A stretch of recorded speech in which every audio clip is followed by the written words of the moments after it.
नमस्कार, बाखबर में आपका स्वागत है। मैं हूं राघवेंद्र सिंह। आज हम बात करेंगे फिर एक ऐसे विषय पर जिसका कई दशकों से इंतजार है। दरअसल 20 साल से ज़्यादा का वक्त गुजर चुका है और मध्य प्रदेश की राजधानी भोपाल का मास्टर प्लान अभी हम कह सकते हैं कि बीरबल की खिचड़ी की तरह है। अभी इंतजार करवा रहा है, लेबर रूम में है, पता नहीं कब निकलेगा। इसके अलावा ये कह सकते हैं कि आश्वासनों की इतनी लंबी फहरिस्त है कि जैसे अदालतों में होता कि तारीख पर तारीख, तारीख पर तारीख, लेकिन मास्टर प्लान नहीं आ रहा है। और सबसे ख़ास बात यह है कि इसके बाद भी सब शहरों का विकास हो रहा है। अब वो विकास कैसा, ये पूरा देश समझ रहा है, पूरा मध्य प्रदेश जान रहा है।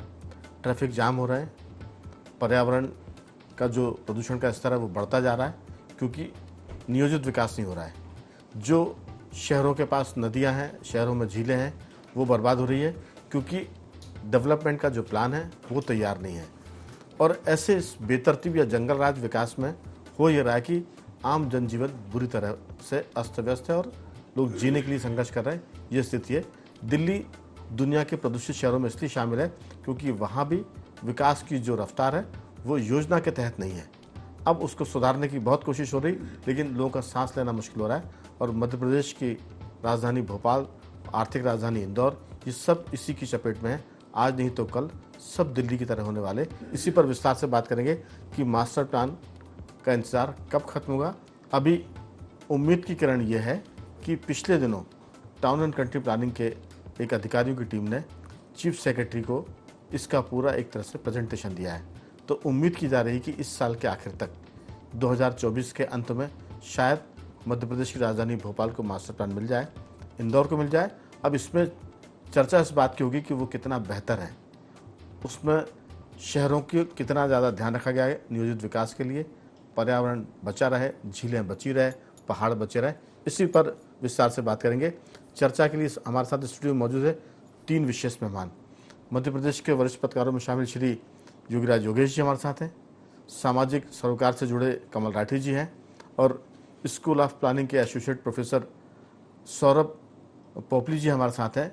और सबसे ख़ास बात है कि सौरभ जी का जो दिशा है, माने पढ़ाने की, लिखाने की जो उनका इंटरेस्ट है, वो अर्बन प्लानिंग के साथ साथ इस पर भी है कि जो जैव विविधता है या विविधता के मामले में किस तरह से काम हो सकता है। अभी उनसे बात करेंगे एक नए मुद्दे पर जो एक हफ्ते पहले इस मामले में आया है। दुनिया भर के लगभग 200 देश उसमें शामिल है और जो खास 47 देश है उसमें भारत भी शामिल है। पूछते हैं सौरभ जी से कि जो बायोडाइवर्सिटी है उसके बारे में क्या आपको जानकारी है और इसका मास्टर प्लान से क्या लेना देना है। सौरभ जी नमस्कार राघवेंद्र जी। 10 दिन पहले, लगभग 10 दिन पहले ministry of environment, forest and climate change ने एक बहुत महत्वपूर्ण दस्तावेज प्रेजेंट किया है जिसकी काफ़ी समय से हमें उसका इंतज़ार था।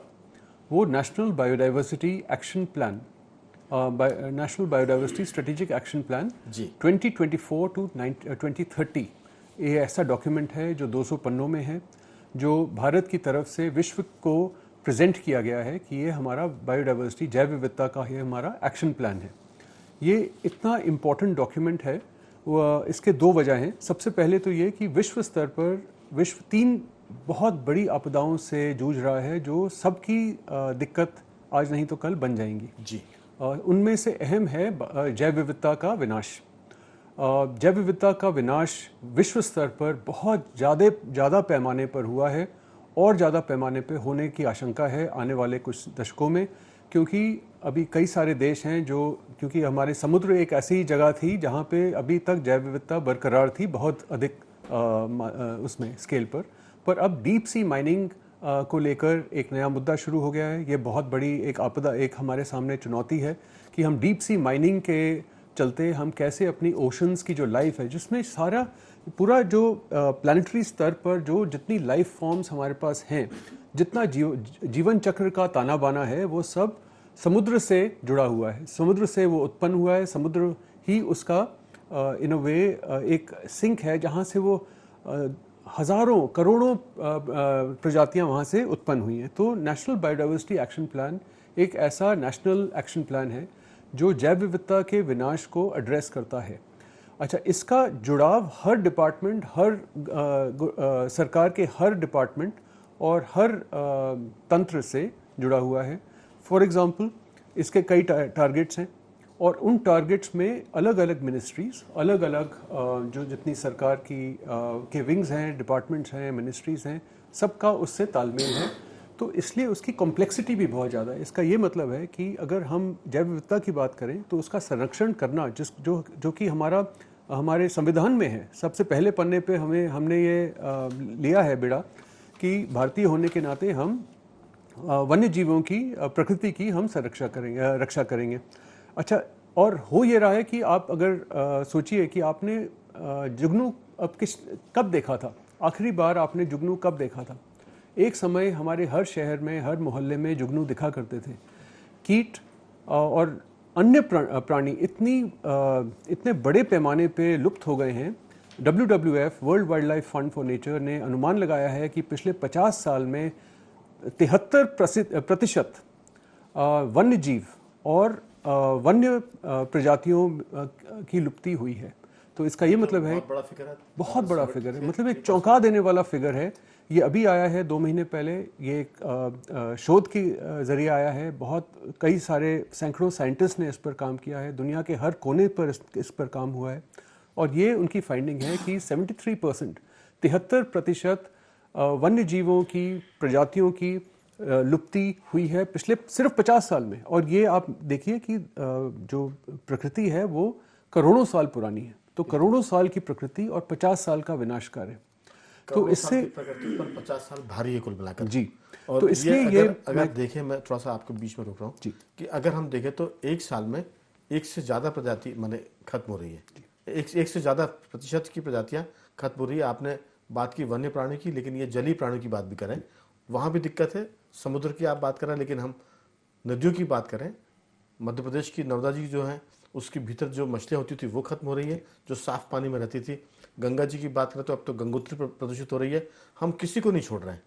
जो करोड़ों साल की पृथ्वी है, सृष्टि है, उसको 50 साल में हमने एक तरह से किनारे लगा दिया। आप बात पूरी करें, फिर मैं कमल जी की मैं ये तरफ कहना चाह रहा था कि देखिए, नेशनल बायोडाइवर्सिटी एक्शन प्लान जो कि जैव विविधता के सारे जितने चैलेंजेस हैं उनको एड्रेस करना चाहती है, वो एक ढांचा ऑलरेडी दे चुकी है ministry of housing and urban affairs को कि जो हमारी शहरी हमारे प्रकरण हैं, अगर हम हर स्तर पर जैव विविधता का संरक्षण करें तभी जैव विविधता हमारे बीच बनी रह सकती है। और देखिए, जैव विविधता जीवन चक्र का ताना बाना है।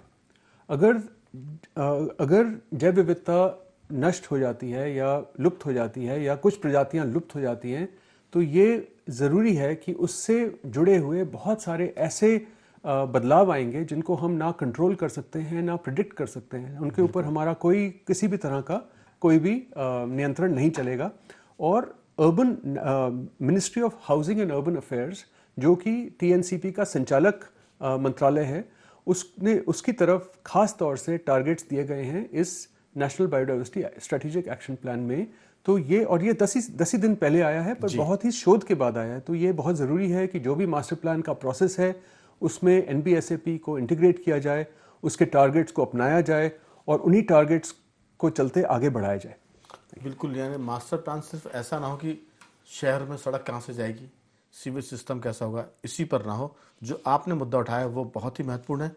और सबसे खतरनाक बात यह है कि 50 साल में हम 73% जो वन्य प्राणी हैं, जलीय प्राणी हैं, उनको हमने खत्म कर दिया है। यानी ख़त्म करने की जो रफ्तार है वो बहुत ही डराने वाली है। राठी जी, मास्टर प्लान तो ठीक है, लेकिन मास्टर प्लान अगर सिर्फ शहरों का होगा उससे काम चलने वाला नहीं है। नदियों का मास्टर प्लान हो, गांव का मास्टर प्लान हो, कस्बों का मास्टर प्लान हो, तब जाकर हम इन चीज़ों को रोक पाएंगे जो खतरे 50 साल के भीतर हमने बहुत जल्दी अपने ऊपर ले लिए हैं। आपकी राय? नहीं, बिल्कुल।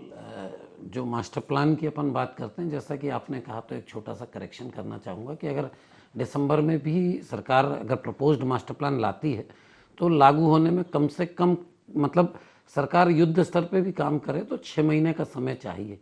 वैसे बहुत सारे मास्टर प्लान शासन में जाके पेंडिंग पड़े हैं जो कि आ नहीं रहे हैं। तो ये बड़ा विषय अलग है कि मास्टर प्लान कब तक आएगा। इस मुद्दे पर जानना चाहूँगा कि ये जो मास्टर प्लान बनते हैं और ये सरकार के पास जाकर क्यों पेंडिंग हो जाते हैं, डंप क्यों जाते हैं? क्या सरकार की मंशा नहीं है या प्लान बनाने वाले इतने चतुर और चालाक है कि वो मैंने डेवलपमेंट का प्लान के बजाय खुद के डेवलपमेंट के प्लान पर काम ज़्यादा करते हैं। ये मैं योगीराज जी से जानना चाहूँगा। अभी आपकी बात राठी जी। देखिए, अब मास्टर प्लान जैसा सौरभ जी ने कहा कि उसमें बायोडाइवर्सिटी भी हो जाए, वन्य जीव भी हो जाए, जैसे भोपाल के संदर्भ में हम लेते हैं तो भोपाल ऐसा दुनिया का पहला शहर है जिसमें नगर निगम सीमा के अंदर बाघ और इंसान दोनों बिना किसी लड़ाई झगड़े के रह रहे हैं। भोपाल में रामसर साइड बड़ा तालाब है, उसमें 17 लाख पेड़ लगे हैं, उसमें अलग अलग विभिन्न प्रजाति के लोकल, राष्ट्रीय और अंतर्राष्ट्रीय लेवल के भी पक्षी वहाँ पर निवासरत करते हैं। तो भोपाल की बायोडाइवर्सिटी एक अपने आप में एक एज ए एग्जाम्पल है। इसीलिए तो भोपाल को वेटलैंड सिटी का भी दर्जा दिलाने का प्रस्ताव रामसर को गया हुआ है। और जो सौरभ जी ने बायोडाइवर्सिटी की बात रखी, तो बायोडाइवर्सिटी का जो नेशनल लेवल का प्लान है वो अंतर्राष्ट्रीय लेवल पे दस्तखत हुआ है समझौते में। मतलब उसको मान्य करना हिंदुस्तान के हर प्रदेश की सरकार को आवश्यक रूप से अनिवार्य है। इसके अलावा जो समुद्र की बात की गई, तो उसमें ऐसा है कि इस पृथ्वी में जो ऑक्सीजन है, अपन पेड़ लगाओ बोलते हैं, पौधे तो लगभग 30% ऑक्सीजन का ही पार्ट है। 70% ऑक्सीजन का पार्ट तो इन समुद्री पेड़ पौधे जो उसमें फाइटोलान वगैरह जो होते हैं, शब्द शायद मैं कुछ गलत बोल रहा हूँ, सौरभ जी सही शब्द बता देंगे, तो उसके जो अंदर के जो पेड़ हैं 70% ऑक्सीजन तो उनके माध्यम से ही हमें प्राप्त होती है। लेकिन अब मास्टर प्लान की हम देते हैं तो मास्टर प्लान में मुख्य बिंदु सरकार के इच्छा ये रहती है कि कौन सी ज़मीन को हम आवासीय कर दें, कौन सी व्यावसायिक कर दें, और कैसे हम बिल्डरों को या ऐसे ज़मीनों का जो काम कर रहे हैं उनको कैसे खुश कर सकें, और उस पर पूरा मास्टर प्लान निर्भर है। मास्टर प्लान इस पर निर्भर नहीं है कि शहर का विधिवत विकास कैसे हो, बैलेंसिंग कैसे हो, पानी को बैलेंस कैसे करें, जंगल को बैलेंस कैसे करें, पहाड़ी को बैलेंस कैसे करें। जैसे पुराने मास्टर प्लान की बात करते हैं, मास्टर प्लान में दिख रहा है कि 8 डिग्री का अगर कोई पहाड़ है तो उस पर कोई आवासीय अनुमति नहीं होगी, लेकिन उसका साइट वेरिफिकेशन हुआ ही नहीं और उसको पीला पोत दिया गया। और आप देखेंगे चंदनपुरा की पूरी पहाड़ियों पे, उधर कोलार तरफ की कई पहाड़ियों पे, दामखेड़ा की पहाड़ियों पे आवासीय अनुमतियां हो गई, जबकि उसमें 8 डिग्री से ऊपर के पहाड़ में अनुमति नहीं हो सकती आवासीय।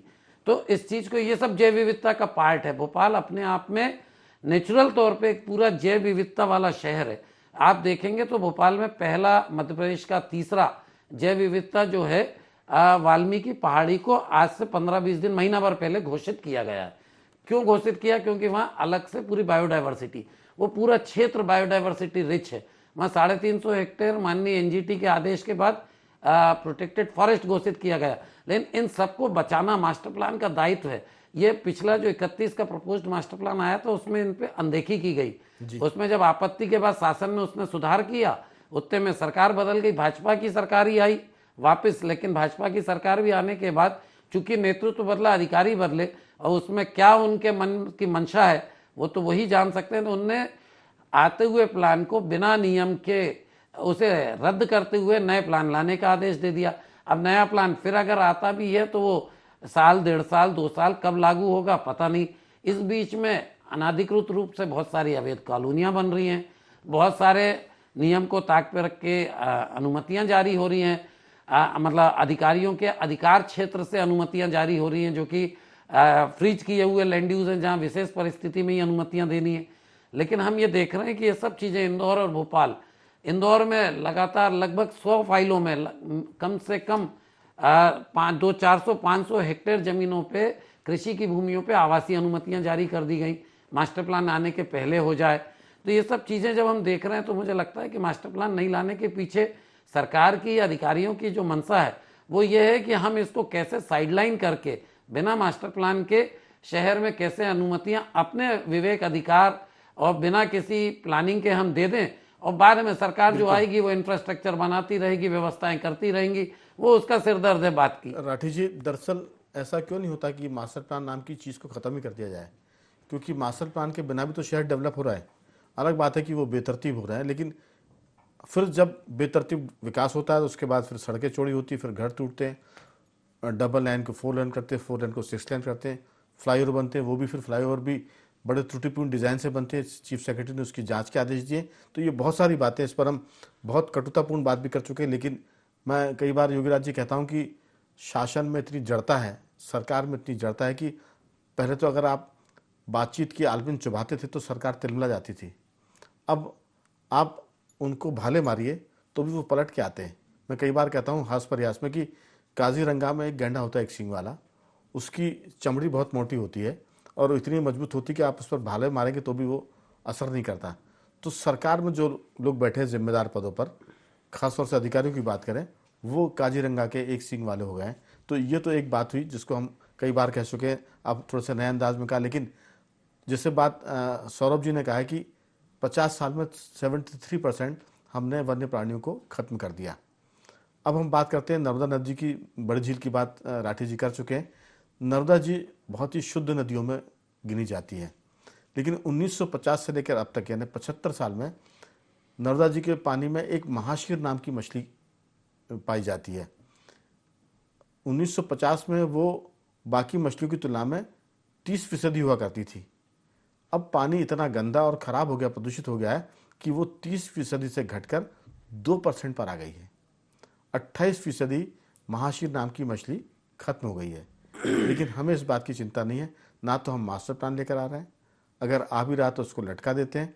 मैंने जैसे बीच में कहा था कि मास्टर प्लान न केवल शहरों का ना बने, शहरों के साथ साथ वो गांव तक जाना चाहिए, क्योंकि अब तो गांव से भी गंदगियां निकलकर नदियों में मिल रही है, गांव की गंदगियां तालाबों में जा रही है। तो पहले तो ये काम सिर्फ शहर करते थे बर्बाद करने का, अब इसमें भागीदारी गांव तक की हो गई है। और खासतौर से जो मैंने कहा था कि अधिकारी ऐसी कौन सी माने उनके पास चुंबक है कि आप कोई भी योजना बनाकर भेजिए और मंत्रालय में जाके वो फंस जाती है।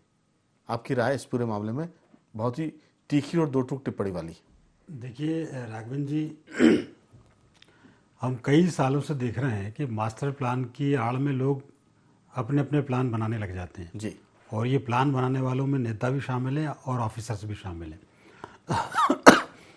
और मास्टर प्लान को लेकर जितने प्रयोग भोपाल में किए गए शायद किसी राजधानी में नहीं किए होंगे। कभी रोटी बड़ी कर दो, कभी रोटी छोटी कर दो, कभी पाथवे तोड़ दो, कभी बना दो। तो ये क्या है, आप करोड़ों रुपए जो बर्बाद कर रहे हैं, जो आपके दिमाग में जो एक प्लान चल रहा है उसको आप इम्प्लीमेंट कर रहे हैं। जो मास्टर प्लान है, जो जनता का प्लान है, जो डेवलपमेंट का प्लान है, वो तो कोई नज़र ही नहीं आता। मैं एक अनुमति से आपकी बात में एक चीज़ जोड़ रहा हूँ, क्योंकि ये बात आगे निकल जाएगी तो फिर वो प्रासंगिक नहीं होगी। रोटी की तो बात ठीक है, सड़कों पर चलने के लिए अब आम आदमी को अनुमति नहीं है, क्योंकि फुटपाथ नहीं है। आम आदमी पैदल कहाँ चलेगा? अगर वो चलेगा तो या तो टकरा जाएगा या उसको गाड़ियाँ तेज़ रफ्तार उड़ा देंगी। सरकार ने आम आदमी के लिए फुटपाथ खत्म कर दिया कई जगह, देखिए आप। जी नहीं, बिल्कुल सर, प्लान तो पूरे ऐसे हैं कि लोग एक दूसरे के सिर पर चढ़ के जाएं, एक दूसरे पे छाती पे चढ़ के जाएं। आप इस तरह की व्यवस्थाएं कर रहे हैं। अब आप ये देखिए, यह इतनी गंभीर बात की सर ने और राठी जी ने भी, बायोडाइवर्सिटी की जो आप बात कर रहे हैं, अभी जो मास्टर प्लान आ रहा है उसमें किस बात पर फोकस है? भोपाल में और इंदौर में जो फोकस किया जा रहा है वो व्यवसायीकरण और औद्योगिकीकरण। मतलब अभी भी आपके टारगेट पर दो बड़ी चीजें हैं जिसको लेके आप करना चाह रहे हैं। शहर का विकास और दोनों पर्यावरण के लिए नुकसान। बिल्कुल, मतलब ये जिसकी चिंता यहाँ हो रही है, जो गंभीर चिंता है, जो इंटरनेशनल लेवल की बात है, चाहे वो जिनेवा में कभी बात की गई हो, चाहे भोपाल में बैठ के हम बात कर रहे हैं, ये गंभीर चिंता की बात है। लेकिन वो चिंता की बात उन मास्टर प्लान बनाने वालों को दिमाग में पता नहीं है क्यों आती नहीं है। उनको इंडस्ट्री दिख रही है और व्यवसाय दिख रहा है। और अभी ये चर्चा इसलिए तेज़ हुई कि अभी इंडस्ट्रियल मीट हुई भोपाल, मध्य प्रदेश के बड़े शहरों में, उज्जैन में हुई, इंदौर, ग्वालियर, जबलपुर, भोपाल। और ये वो शहर हैं जिनके मास्टर प्लान 3-3, 4-4 बार से अटके पड़े हुए। अब उनको ये लग रहा है कि अब चूंकि इंडस्ट्री की यदि हम बात करते हैं तो उसके लिए मास्टर प्लान तो ज़रूरी है ना। आप 75% हिस्से को मास्टर प्लान में शामिल करना चाहते हैं नया, तो उसके लिए आपके पास क्या योजना है, कैसे आप उसको इम्प्लीमेंट करेंगे? और महत्वपूर्ण बात यह कि जिस प्रजाति का लुप्त होने की बात यहाँ विशेषज्ञ लोग कर रहे हैं, ये कितनी आवश्यक है इन्होंने बताया कि अब जुगनू को किसने कब देखा था। एक ज़माना था जब हम शायद वो जेब में उनको डाल के घूमते तो लाइट चमकती थी उनकी, लेकिन इतनी सुंदर प्रजाति विलुप्त हो गई और वो प्रजाति तेज़ी से बढ़ रही है जो इन प्रजातियों को निपटाने पर तुली हुई है, जिसका जिक्र आपने काजीरंगा के उदाहरण देकर किया। तो ऐसी प्रजाति का क्या मतलब जो ना अपना सोच पा रही, ना शहर का सोच पा रही, नदियों, तालाबों, सड़कों और व्यवसाय का तो सोच ही नहीं पाएगी। बिल्कुल। तो जब तक आपके दिमाग में इंडस्ट्री, उद्योग ये रहेंगे, मास्टर प्लान में जब तक आपका प्रकृति नहीं रहेगी, जब तक आपकी नदी, जल, जंगल, जमीन ये नहीं रहेंगी, बायोडाइवर्सिटी नहीं रहेगी, तो ऐसे मास्टर प्लान का कोई मतलब नहीं है। क्योंकि एक चीज़ बस कह के मैं समाप्त करूंगा, उज्जैन का मास्टर प्लान आया था, उज्जैन में ये भी कहा जा रहा है कि वहाँ नेताओं ने अपनी ज़मीनें मास्टर प्लान से बाहर कर ली ताकि उनकी कीमत बढ़ जाए, उनको व्यावसायिक उपयोग कर सकें। तो जब ऐसी मानसिकता अपने अपने शहर के लिए अपने अपने नेताओं की है, तो वो क्या मास्टर प्लान आएगा और क्या वो शहर का प्लान बिल्कुल। देखिए, एक तरफ तो प्रधानमंत्री नरेंद्र मोदी 2047 में विकसित भारत की बात कर रहे हैं, लेकिन क्या नदियों पहाड़ों के बिना कोई देश विकसित हो सकता है? क्या जो वन्य प्राणी की बात कर रहे हैं, हम जुगनू से शुरुआत की थी और आप देखिए कि हम ख़त्म ऐसा कर रहे हैं कि किसी चीज़ को छोड़ नहीं रहे, ना तालाब छोड़ रहे हैं, ना नदियाँ छोड़ रहे हैं, ना हम पहाड़ को बख्श रहे हैं, ना हम पेड़ पौधों को बचने दे रहे हैं।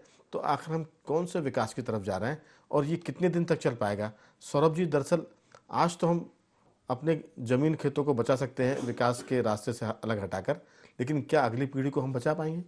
क्योंकि जो लोग ये सब कर रहे हैं, अधिकारी हों, सरकार में बैठे लीडर हों, या कई ऐसे भी लोग हैं जो इस काम में उनकी मदद करते हैं, क्या वो अपनी पीढ़ियों के लिए कोई ऐसा संसार देकर जाने वाले हैं कि अगले 50 साल में वो जीने लायक बचे? क्योंकि आपने जो बताया कि 50 वर्षों में 73% वन्य प्राणी खत्म हो गए हैं, ये हल्की बात नहीं है। और ऐसा भी नहीं किसी गली मोहल्ले की बात कि किसी आदमी ने कहा, ये रिसर्च बेस्ड बात हो रही है।